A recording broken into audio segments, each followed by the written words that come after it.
I have viewers here in the Nutnfancy project that have been with me the whole time. Since 2008 when I started posting videos in YouTube. They are elite. They are the long-term TMPers. Yeah, you guys are special. All of y'all are special.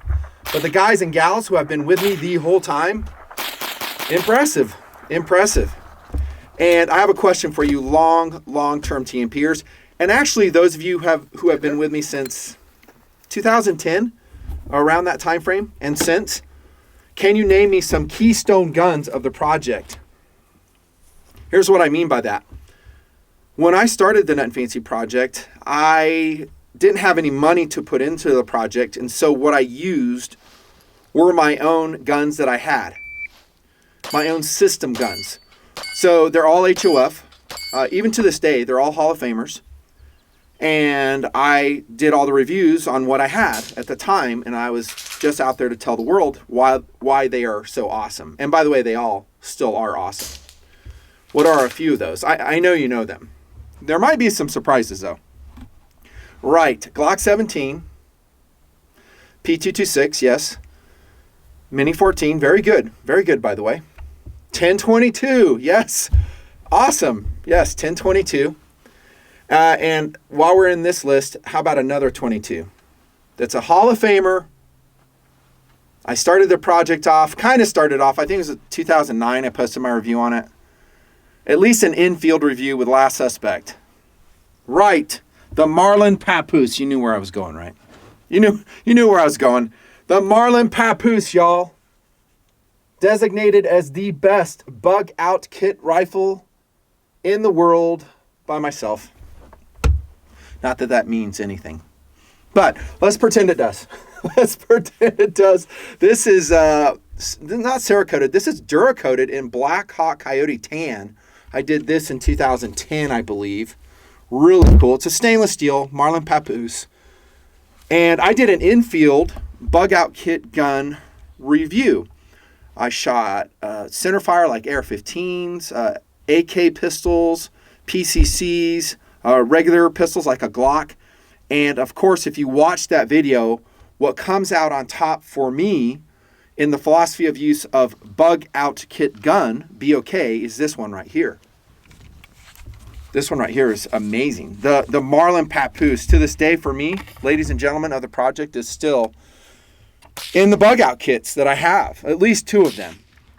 Okay, and this, as you see it configured, guys, 4 pounds, 3 ounces. And that's with a Weaver 4-power scope. And I have Z aluminum Burris rings right here, 10-round magazine, and a homemade sling. That is really, really light for a gun of this capability. Now, I've done outings, shown them in the project with the Marlin Papoose, because I just want to let the world know that it's the best 22 semi-auto out there for a survival kit, bug-out kit gun, perhaps until now. What? Could it be? Could it be that the Marlin Papoose will get unseated as the king of the bug-out kit 22s? Question mark. We'll see.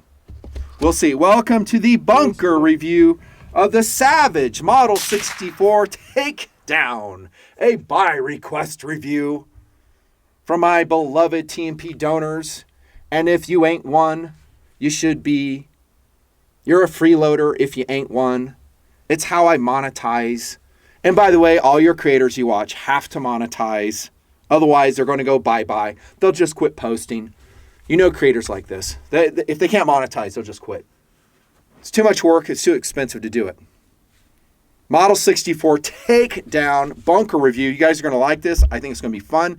Of course, it is going head-to-head with the Marlin Papoose in that philosophy of use. And in my emails to my Patreon members, link below, B1, once again. Yeah, it's a shameless plug. Right. Yeah, I was talking to them, and I got a lot of requests to review this. They're like, hey, please. This was like a year and a half ago, I think. Review the Model 64 Takedown. And my response was, to be honest, and I'm always honest with y'all, is I was a little bit lukewarm to the gun. I would respond something like this. Why not a Marlin Papoose? It's proven, last shot hold open, super reliable, super lightweight. It's not that expensive. It comes in different flavors. You could get an old school one with a wood stock. You can get a blued one, a stainless one. And they would answer back, money. And so I started thinking about it. I was like, wow, I've always been one in thinking about the purchasing of guns is I do try to get a good deal. I'm not saying I go out there and just spend lavishly. I'm always a deal person. I'm a value person. I think you guys know that. But when it comes to having a gun for the rest of your life, does $50 matter? Does $100 matter? Not to me. Not a gun that I'm going to keep. Now, there's other things like if you're buying a gun for investment purposes, that's different. I'm just talking about one you're keeping and integrating into your own systems. But I thought about it and I was like, wow, maybe I'm wrong on this. Maybe I do need to get a Model 64, shoot it. Maybe it's not as sucky as I think it's going to be. I do like Savage. Don't get me wrong. I do like Savage, but I'm just such a Marlin Papoose fanboy. No apologies. I was a little bit myopic, to be honest with you guys. But I got more requests for it, and so here we are. I checked it out from Gunny's, a great American gun store in Orem, Utah. Please go down, say hello to Wyatt, say hello to Ron, the manager, buy from them. If they have stock, Center clump. I'm reviewing this during the real Fire Armageddon, Right there. which is insane. It seems like no ammunition is in stock. Guns sell out the same day they come in. Manufacturers aren't really producing that many guns. Who knows what's up with Marlin? Who knows what's up with Savage? So we're in crazy days. But if you're going to purchase, check with Gunny's if you can. Right Buy on it from the them. money. If you can't, that's cool too. But Gunny's associated with the project for so long, I don't give them money. They do not give me money. I check stuff out via 4473 and then I turn it back to them. And I will continue to do that as long as I can. So we're in clown world right now, the leftist clown world of the U.S. right now. And the leftists are in charge. And I don't know what's going to happen to the possession of all semi-automatic firearms, stuff I've ranted about forever. And it seems like it's getting ready to happen. Enough said on that. But as long as I can get this stuff, check it out and review it, I'm going to keep doing it. If you guys keep funding the project through the donation. And so the more I get, the harder I work. And I do put a lot of work in, as you know. Okay, enough of that. Got a 64. All the testing is complete.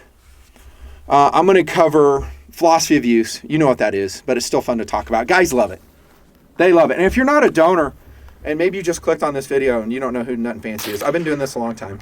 I've got some great friends all around the world, mostly in the U.S., long-term viewers. We call them TMPers. They support what I do in gun reviews, knife reviews, multi-tool reviews, flashlight reviews, tactical equipment reviews, outdoor equipment reviews, and all the adventures.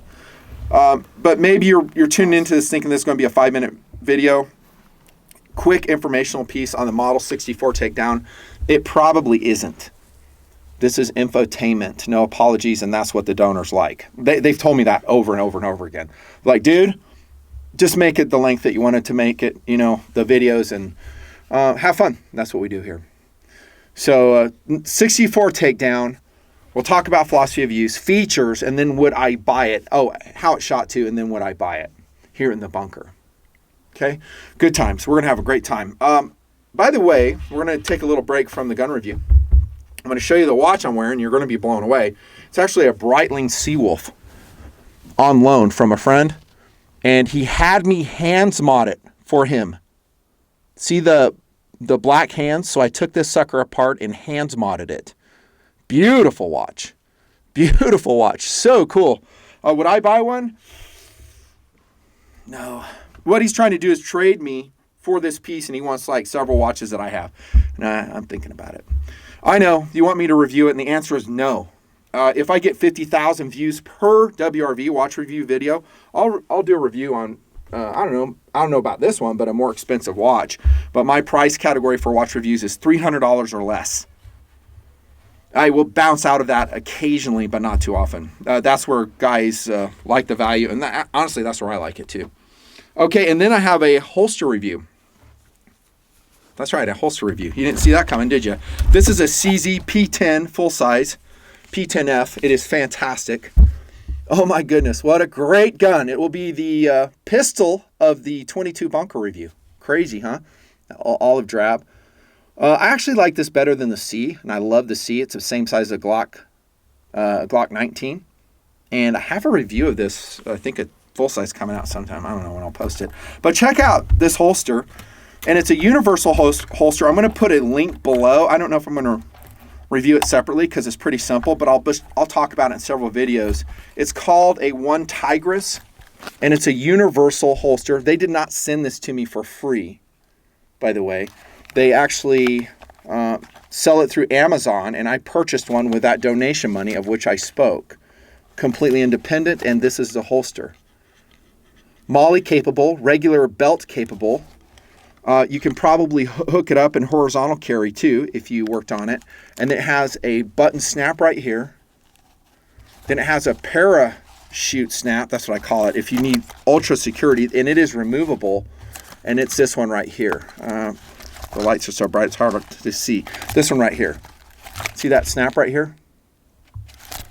I know it's a 22 review, but like I said, we're going to have a good time. And dude, I'm amazed at how many guns this fits, and it fits well. I don't have it adjusted for the P10 yet. I had a Glock in it, but you're gonna like put this thumb snap over, and then again, if you want extra retention, you can bring this over and snap it. It's super light, super affordable. Comes in black. This is Ranger green, and it also comes in tan or FDE. Totally worth the money. So if you're looking at a universal holster that's lightweight. If you're like me, sometimes you get tired of buying those more expensive holsters for all the guns that you've amassed, but you need a way to carry them, especially in rule of law. Okay, on with the 22 review. Actually, not quite yet. Not quite yet. This is a Condor Undertaker Bowie knife, 1075 steel. It is recommended. It's a lot of knife for the money. I've actually taken it out in the wilderness and thumped on it, and I will do a tabletop on this, or it will be integrated into a Bowie extravaganza on the tabletop. Cool knife. I'll put a link to this below too. It's super cheap. It's like $90. So Undertaker, what a name. The Undertaker. That's a cool blade. For the money, it's really cool. There's a leather sheath that it comes with. Hey, nothing I like how you waste our time with mini reviews. It's pretty cool. Yeah, no worries. I don't do it all the time. It's just sometimes. But we covered a lot of ground right there. And on we go with the philosophy of use discussion. Yes, on the 64 Takedown. I wonder if someone in the comment is going to say below. Sometimes they'll do this. Say, hey, the actual review starts at, and they give like a link. Hey, if you're in that big of a hurry, why are you watching a video? It's like TD and I always say, why are you watching a video? You're wasting your time. Just go to the manufacturer's website. Be done with it. What would I use this gun for? Obviously, I've mentioned it, survival gun. Integrated into a survival kit. Now, I use the term BOK. Some use bug out bag, BOB. I've always said BOK. And a bug out kit is actually different than a survival kit. For me, that's a ready to go, walk out the door, basically in my underwear kit. And I can live for 2 weeks, not a week, 2 weeks. And I can get small game. Now, I have a whole series of videos on the philosophy of bug out kits, weapons of bug out kits, the tools, the shelter, the food that I integrate into my BOKs. I hope you watch those. Maybe I'll link them below. I think all the TMPers that follow the project saw those a long time ago. But in that video, I say, hey, we're not really trying to be tactical. You don't have SAWC capabilities to carry the caliber we'd want to carry. I don't really want to carry a 22 long rifle. I'd rather carry a 308. I don't have room. I don't have the weight capabilities. It's a man portable system. That's me. I'm probably going to be out of shape. I'm not getting any younger, so I can't bring along a 308 or a 9mm or a 223 or a 7.62 39. Maybe a 5.728. Like a Ruger 5.7. That's actually a really good bug out kit gun. And I did say that in that review. But for now, I go with the 22. And the 64 Takedown, to me, that's its primary philosophy of use. An integrated bug out kit gun. How about recreational piece? Yes, very fun to shoot. And it is the same action. It's the same magazine as the regular Savage 64 series. And there's a whole bunch of flavors to include dedicated left-handed versions. In the full size, that is the 64F by Savage. and they will have left-hand ejection, left-hand safeties, all that cool stuff. I mean, that's pretty cool. And they actually have a left-handed 64 takedown lefty, so you might want to look at that. And that is a one-up over the Papoose.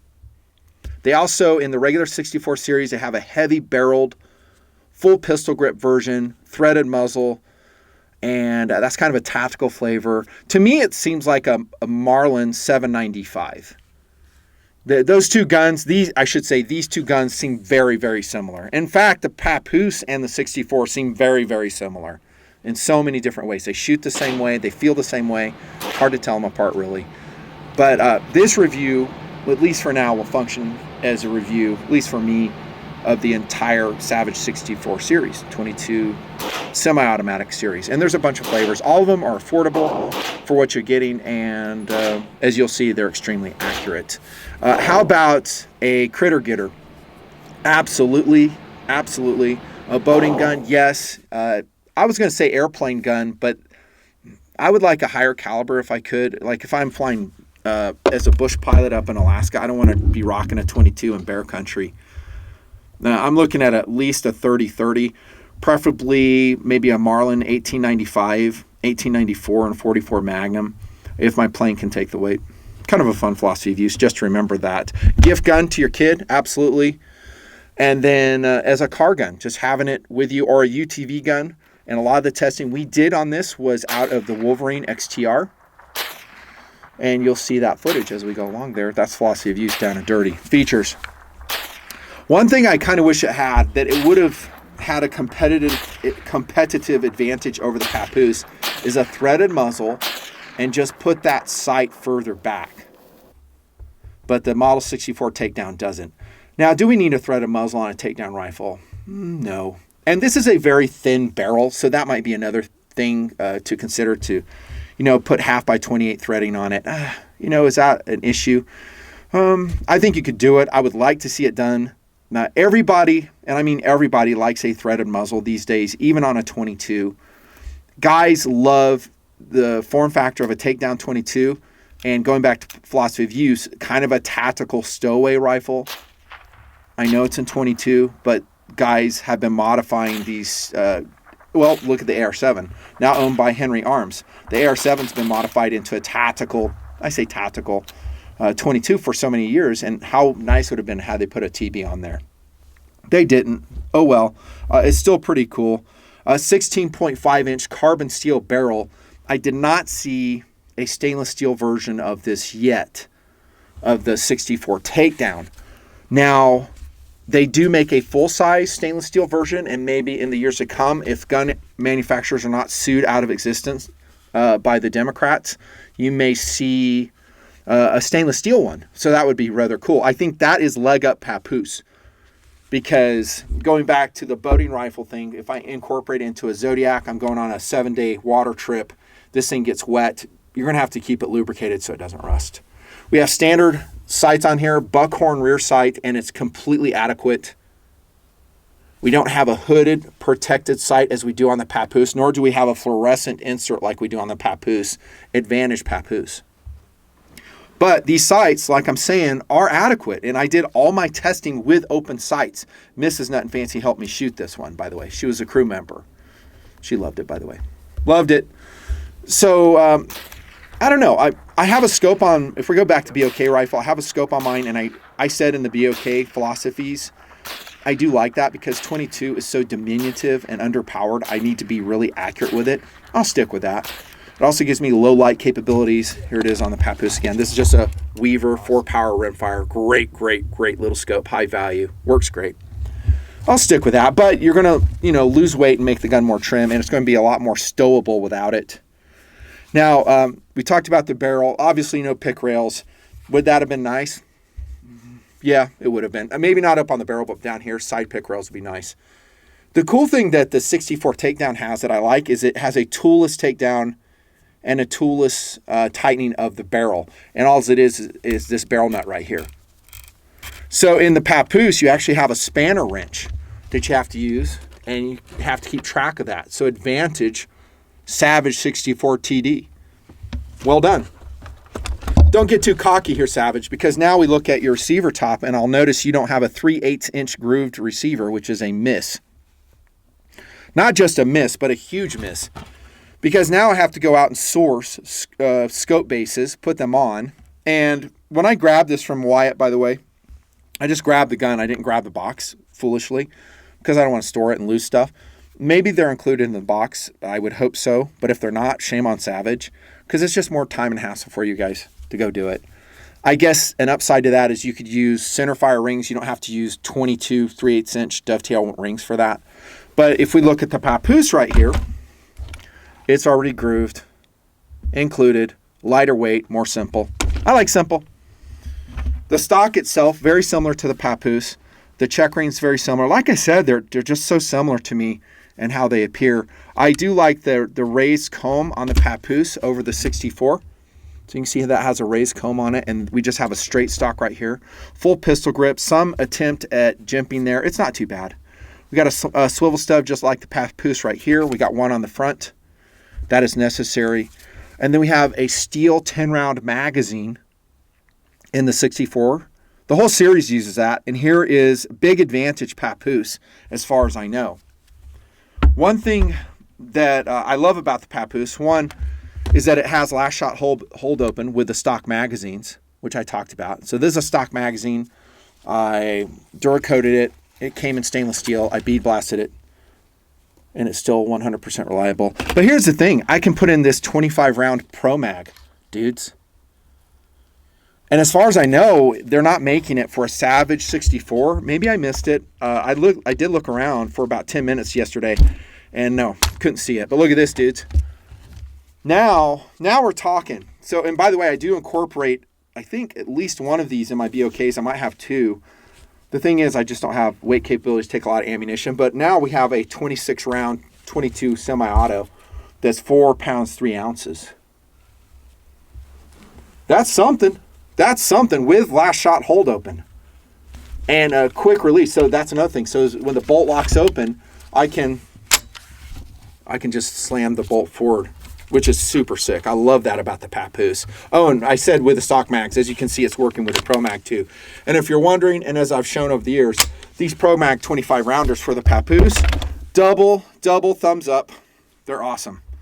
So 10-round magazine, we had no problems with it. It is a little bit hard to load, and I think they include just one, so you're going to have to go source another one. There's your magazine release. It's pretty similar in function to the Papoose, albeit it's on the other side. The Papoose mag release is right here, which I prefer, and this one is forward of the magazine. To me, that's just a little more awkward. There you go. And there's your butt plate right here, just plastic. It needs some traction material on it. The trigger looks like it's made out of zinc, and it pulls at 4 pounds, 10 ounces. I did weigh it last night, which is good. And that's about on par with the Marlin Papoose, a Marlin 795. This is right and on, that's dude. Features. Again, it just seems like a Papoose to me. It bounces like a Papoose, which is to say that it's kind of weight backwards because there's nothing up front here. But it's very quick into action, quick swing weight, very comfortable and fast to shoot, absolutely no recoil. And of course, we're talking how it's shot. Oh my goodness, did I have my target? I hope I do.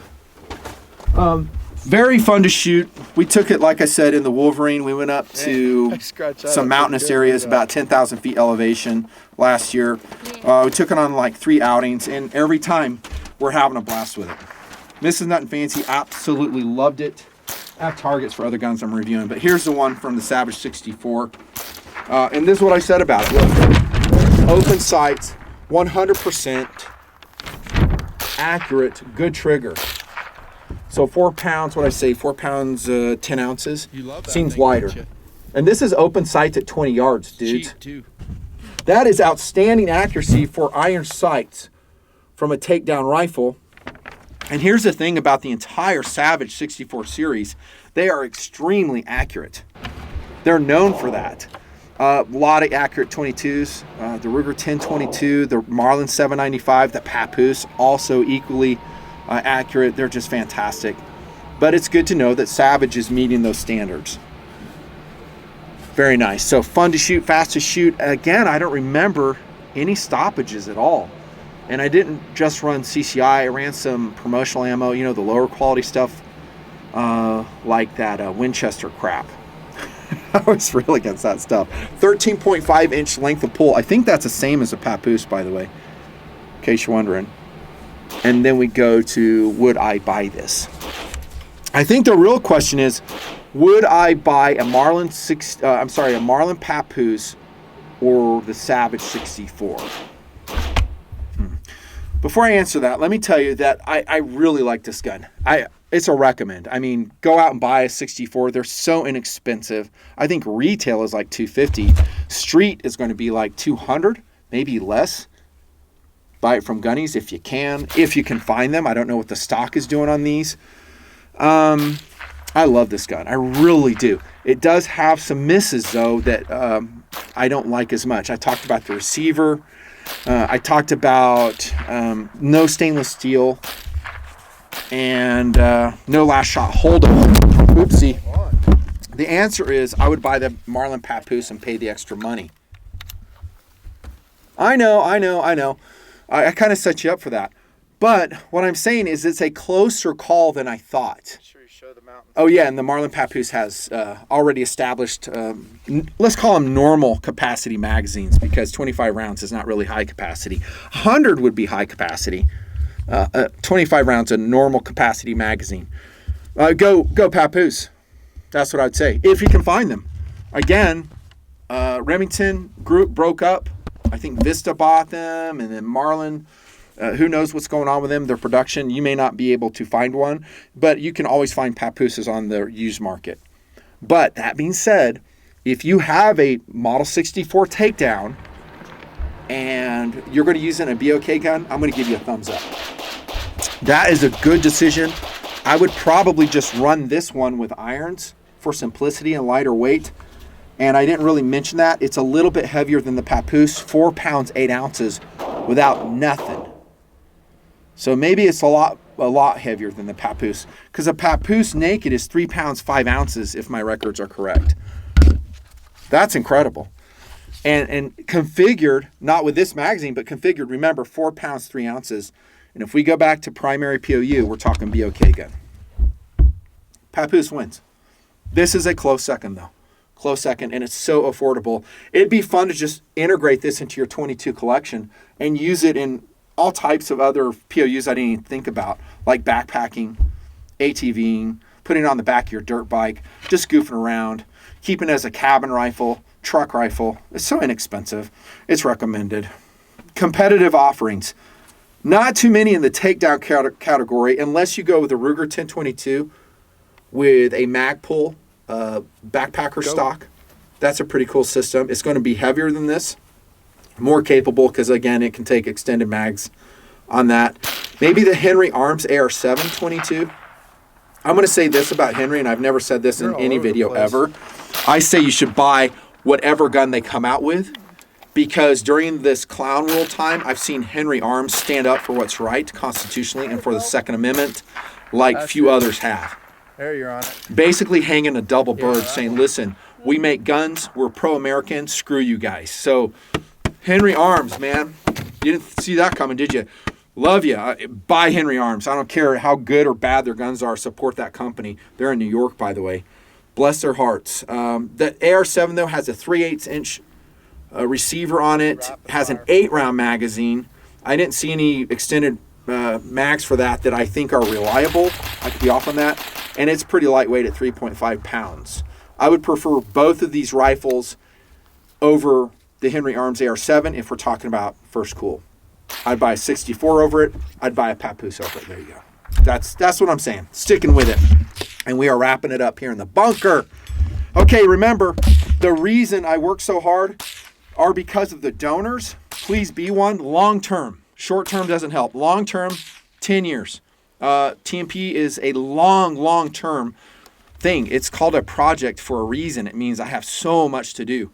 I post videos as fast as I can over on Patreon donation service. As long as I'm there, you're seeing a video pop every 3 days.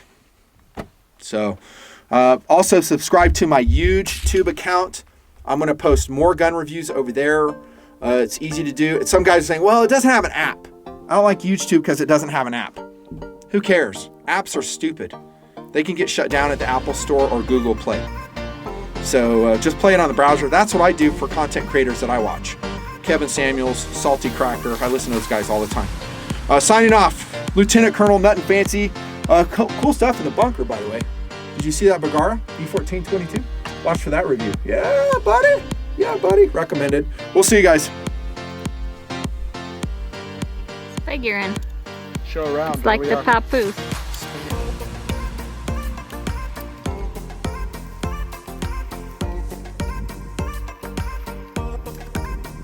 These from the fires. Even right here is beautiful.